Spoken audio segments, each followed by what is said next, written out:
नए सुनने वाले को जी, जी। जो भी चाहे मेल है या फीमेल है ये सुन रहे हैं और फ्रीलांसिंग स्टार्ट करने का सोच लेते हैं जी, और जी। आपकी बातों से अगर वो इंस्पायर भी हो जाते हैं और इवन आपके इदारे में या किसी भी इदारे से वो फ्रीलांसिंग करना शुरू करते हैं, जी, जी। What is the average income जो एक आसानी से बंदा अर्न कर सकता है, जो एक या दो स्किल्स आप रिकमेंड, बाद में हम आपसे रिकमेंडेशन भी लेंगे कौन सी स्किल्स हैं, लेकिन आप इजीली कितनी इनकम अर्न की जा सकती है थ्रू फ्रीलांसिंग? अच्छा, हमारे पास जो मेरे स्टूडेंट्स हैं, कुछ तो ऐसे हैं कि जिनको लाइक 2-3 मंथ्स लग जाते हैं, उनका प्लेटफॉर्म जो है वो अपग्रेड नहीं होता। लेकिन यह है कि वो कुछ उनकी अपनी नालायकी भी होती है।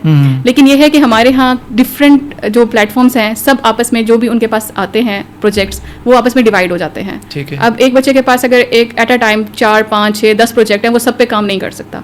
इसी तरह वो डिफरेंट पूरी टीम में डिस्ट्रीब्यूट कर देता है। ठीक है, इस तरह से ये काम होते हैं। उसके अलावा ये है कि जो मिनिमम भी अगर आप कहें तो आप 25, 20, 30 तो लाइक इनिशियल स्टेज है। मतलब इतना ही है जितना एक बंदा कह सकता है कि 9 to 5 जॉब वाला बंदा अर्न कर रहा है, या फीमेल हैं जो मोस्टली आपको भी आइडिया होगा कि स्कूलों में टीचिंग करके या मतलब किसी अस्पताल में काम करके, जो भी फीमेल की जॉब्स जिस तरह की एलोकेट हमारे सोसाइटी में हैं, तो इससे भी तकरीबन मेरा ख्याल है इतनी ही इनकम जनरेट की जाती है और आपकी फ्रीलांसिंग का जो बेसिक लेवल ऑफ अर्निंग है वो भी यहाँ से स्टार्ट हो जाता है। हाँ जी, बिल्कुल। और अल्हम्दुलिल्लाह। ये यहीं पे स्टेगनेंट रहेगा या इससे इंसान बढ़ इंक्रीज सकता है? होता है, साथ साथ आपको जैसे जैसे एक्सपीरियंस होता है, आपको डीलिंग करनी आती